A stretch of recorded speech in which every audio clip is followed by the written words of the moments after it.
तर मग या ठिकाणी करता सब्जेक्टचा वापर करून आपल्याला जे काही हे जे काही I we you he she it they हे जे कर्ते आहेत या कर्त्यांना घेऊन त्याचा वापर करून आपण काय करूया कॅन या शब्दाचा कसा वापर करायचा आहे आपण कसं करू शकतो ते आपल्याला समजून घ्यायचं. तर कॅन म्हणजे शकतो, कॅन म्हणजे शकतो. यू कॅन डू इट म्हणजे तुम्ही करू शकता, जे जे तुम्ही काय करू शकता त्याला कॅन असं म्हणायचं इन इंग्लिश.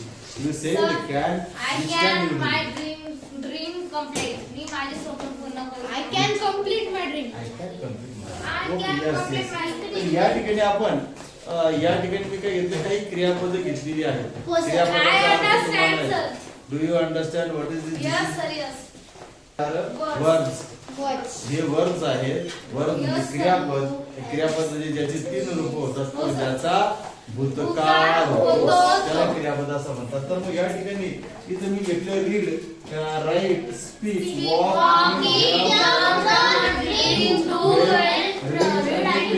आता मग या ठिकाणी आता या I we you he she it जे काय घेतलेलं आहे कारण फक्त मीच करू शकतो असं नाही तर वी आम्ही करू शकतो. यू म्हणजे तू किंवा तुम्ही करू शकता. ओके ही म्हणजे म्हणजे तो तो करू करू शकतो शकतो. सांगण्यासाठी. त्यानंतर शी ती करू शी शकते. ती करू ठीक आहे शकते. इट शी ती करू शकते. ते आणि दे म्हणजे ते जे काही पुरुषा संदर्भातले असेल किंवा या ठिकाणी जे निर्जीवीच्या संदर्भातील असेल त्या संदर्भामध्ये आहे. ओके तर मग या ठिकाणी आय कॅन रीड मी वाचू शकते.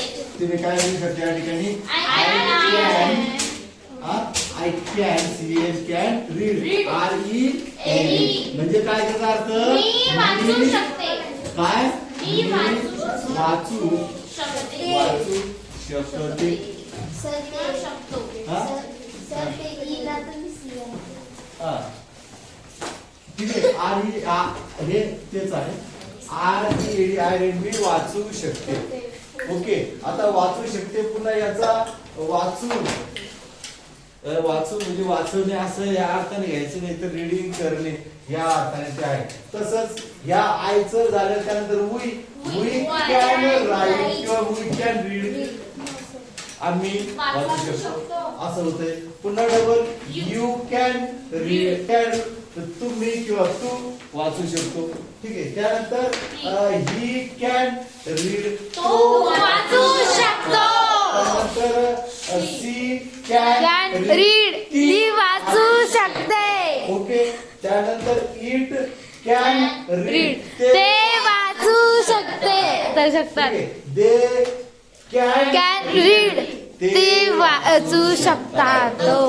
मग या ठिकाणी आपण या कॅनचा जो वापर आहे तर मग काय काय या किती सब्जेक्ट घेतले आपण 1 2 3 4 5 7 सब्जेक्ट घेऊन आपण फक्त 7 वाक्य तयार झाली कशाची रीडची वाक्य तयार झाली.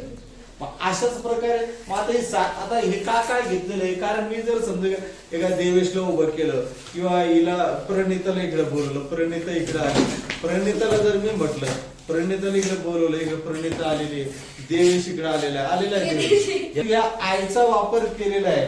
तर आयचा वापर करत असताना मग ह्या आयला काय म्हणणार तुम्ही समजा ते रीड हे वाक्य घेतो तुम्ही आता काय घेतलं रीड हे वर्ब घेतलंय रीडला कसं घेणार तू समजा मी काय घेतलं तू तुझ्या संदर्भात जर बोलायचं झालं तू कसं म्हणशील रीड हे क्रियापद घेऊन I can read a book मी एक पुस्तक वाचू शकते. आता तुला काय म्हणायचं समजा मी म्हटलं की आता ही पुस्तक वाचू शकते तर कसं घेणार she can read he can read बरोबर. सी म्हणजे मुलगा आहे म्हणून त्याने सी म्हटलंय. ठीक आहे आता मग या ठिकाणी इकडे सारखा आता मी जर म्हटलं मी आता तुम्हालाच प्रश्न करतोय दोघांना की बा हे मुलं वाचू शकतात तर तुम्ही काय सांगणार कोणतं हे मुलं वाचू शकतात म्हणजे इथलं काय घेणार तुम्ही कसं घेणार काय कॅन रीड या स्वरूपात म्हणजे तुम्ही एकटे उभे असताना किंवा दोघं किंवा मुलगा किंवा मुलगी किंवा मग आता ह्या ठिकाणी आपण दे घेतलंय या ठिकाणी सी ही घेतलंय. आता तू म्हटलं तू पोरगी आहे ती पोरगी आता समजा हा पुस्तक वाचू शकतो, बरोबर आहे, मुलगा आहे ना, मग याच्या संदर्भात मी तुझं काय घेणार, कसं सर वापर ही कॅन रीड, तो म्हणजे वाचू शकतो. तो वाचू शकतो, बरोबर आहे. आता ही मुलगी आहे म्हणून मुलासाठी तिनं वापरलंय ही कॅन रीड. आता मी याला म्हटलं की ही मुलगी आहे, आता ही पुस्तक वाचू शकते, तो कसं घेणार या ठिकाणी, शी कॅन रीड म्हणजे कसं ती वाचू शकते. ती वाचू शकते. ओके, ती वाचू शकते. मग तुम्ही बुक घ्या. Sir I can read, I can read. मग या ठिकाणी आय कॅन रीड स्वतःसाठी असं झालं. मग या स्वरूपामध्ये आपल्याला जे आहे तर या सब्जेक्टचा वापर काय करायचा असतो तुमच्या जीवनामध्ये, इंग्रजीमध्ये जर तुम्ही केला तर निश्चितपणे तुम्ही 100% बोलू शकता इंग्रजी. ओके, बसा खाली. हे मला असं वाटतं की मला आता हे कळालंय का, हे कळालंय का तुम्हाला, हे मला असं वाटतं 100% कळायला काहीच हरकत नाही. काय मला असं वाटतं येईलच. आता मी जर म्हटलं मी बोलू शकतो आय कॅन स्पीक, मी जर म्हटलं I can I can laugh, मी असू शकतो. आय कॅन क्राय, मी रडू शकतो. आय कॅन ब्रश, मी दात घासू शकतो. आय कॅन डान्स, मी नाचू शकतो. I can jump, I can run, मी पळू शकतो. ओके, या सगळ्या ज्या काही क्रिया आहेत, आय कॅन वॉकिंग, मी चालू शकतो. I can walk, I can walk. Okay, या स्वरूपात संचलित आपल्याला अनेक प्रकारची वाक्य आपण तयार करू शकतो. तर या आय कॅन सी, मी पाहू शकतो, मी पाहायला गेलं. आय कॅन लिसन, मी ऐकू शकतो, बरोबर आहे का. I can listen sing a song, मी गाणं ऐकू शकतो. ओके, आय कॅन स्लीप, मी झोपू शकतो. आय कॅन वेक अप, मी उठू शकतो. म्हणजे तुम्ही जे जे काही करू शकतात ना, त्या सगळ्या कृती, ते सगळे वर्ब्स जे आहेत तर या सब्जेक्टच्या साहाय्याने तुम्ही करू शकता, असं मला असं वाटतं.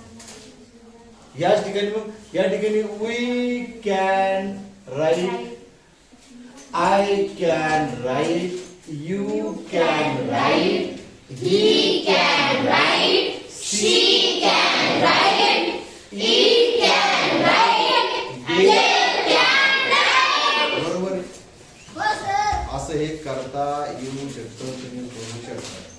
या स्वरूपात आपण या ठिकाणी कॅनची तुम्ही वाक्य काय करायचे, हे एक वाक्य आपण या ठिकाणी करून बघितलंय.